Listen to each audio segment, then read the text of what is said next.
लोकसभा से पहले कर रहे हैं कि लोकसभा के बाद कर रहे हैं, ये मीडिया में क्यों बताया जाए? पहले सबसे बड़ी बात, ये सवाल मेरे लिए अप्रत्याशित है। मैंने सोचा नहीं था कि आप ये सवाल पूछेंगे। किया जाएगा, इसी साल में किया जाएगा।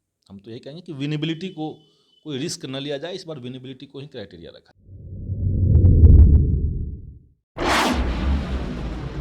मेरे ख्याल से ज़्यादा सही नहीं है, और यही मेरे ख्याल से भाकपा माले के एक विधायक का जो बयान हमने देखा था, अखबार में आई थी, वो यही बात कह रहे थे, तो इसमें कोई दिक्कत नहीं है।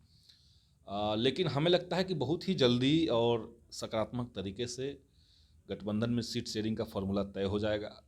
फॉर्मूला मोटा मोटी तय है, उसमें थोड़ा सा फाइनल टच देना है उसको, और वो होते ही हम लोग तैयारी में तो लगे ही हुए हैं। ऐसा नहीं यानी कि उनके चलते कि सब काम छूटा ये हुआ है। कहा जा सकता है कि 2019 का जो चुनाव हुआ था वो 2024 का जो चुनाव बिल्कुल उससे अलग होगा, बदलाव होगा। बदला होगा ना, क्योंकि गठबंधन बदल चुका है। बिहार में नीतीश जी उस समय बीजेपी के साथ थे, अब नीतीश जी उसके बीजेपी के साथ नहीं है, अब महागठबंधन के साथ है। पब्लिक जानना चाहते हैं कि गठबंधन की बहुत सारी बातें हो गई। संदीप जी, आप गठबंधन में कब आ रहे हैं, निजी जिंदगी के गठबंधन में? हम तो हैं ही, हम भी महागठबंधन में हैं।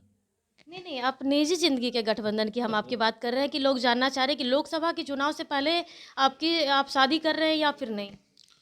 नहीं, लोकसभा से पहले कर रहे हैं कि लोकसभा के बाद कर रहे हैं, ये मीडिया में क्यों बताया जाए? पहले सबसे बड़ी बात नहीं, ये ये है। तो चूंकि राहुल गांधी से हमेशा सवाल किया जाता था, चिराग पासवान से सवाल किया जाता था, उसके बाद तेजस्वी यादव, तो तेजस्वी यादव ने जवाब दे दिया। संदीप सौरभ पीछे क्यों? ये सवाल मेरे लिए अप्रत्याशित है। मैंने सोचा नहीं था कि आप ये सवाल पूछेंगे। किया जाएगा, इसी साल में किया जाएगा। किया जाएगा यानी चुनाव के पहले या बाद, ये नहीं? हाँ, वो देख लेंगे हम लोग। संदीप जी, ये इस बार पाटलिपुत्रा का जो सीट है, हॉट सीट माना जा रहा है, उसके लिए क्या कहेंगे? देखिए, पाटलिपुत्रा की सीट पर राष्ट्रीय जनता दल का भी दावा है, हमारी पार्टी सीपीआईएमएल का भी दावा है, और इस सीट पर अगर देखा जाए तो ये 6 विधानसभा का सीट है, जिसपे 3 पे राष्ट्रीय जनता दल है, 2 पे सीपीआईएमएल है यानी हमारी पार्टी है, और 1 पे कांग्रेस है।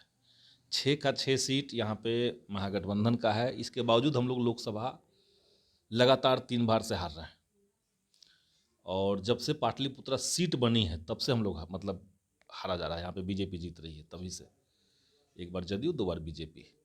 तो हमें लगता है कि 2024 का जो चुनाव है, इसमें सबसे पहला जो क्राइटेरिया बनाना चाहिए इंडिया अलायंस को बिहार के अंदर या देश में कहीं भी, वो विनेबिलिटी होना चाहिए।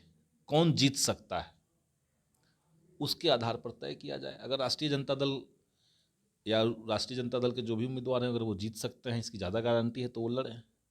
अगर उनको लगता है कि यहाँ पे भाकपा माले जीत सकती, तो भाकपा माले लड़े। हम तो यही कहेंगे कि विनेबिलिटी को कोई रिस्क न लिया जाए, इस बार विनेबिलिटी को ही क्राइटेरिया रखा जाए। तो हमेशा अपने बातों को बेबाकी से रखने वाले माले विधायक संदीप सौरभ सीट शेयरिंग को लेकर के भी कई सारे बातें कही। साथ ही साथ जेडीयू जिस तरीके से सीट को लेकर के दावेदारी कर रहे हैं, तो 2019 में उनका बीजेपी के साथ गठबंधन था, जिस वजह से कई जगह वो जीते थे।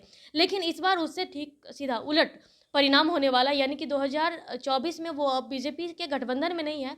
तो ये भी बेहद चौंकाने वाला होगा। साथ ही साथ निजी जिंदगी को लेकर के भी हमने जब सवाल किया, तो उसका भी जवाब चौंकाने ही वाला था। तो बने रहे कशिश के साथ। पटना से अंकिता सिंह की रिपोर्ट।